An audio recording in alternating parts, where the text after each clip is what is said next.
The simplest and safest way to make sure the power is off to your light is to turn your main breaker off. Simple. The power is now off. Now we know the power is off, the job of removing the LED bulb. Firstly, remove the spring.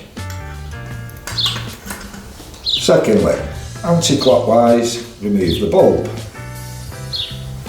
My amigo will now be passing me a replacement LED bulb.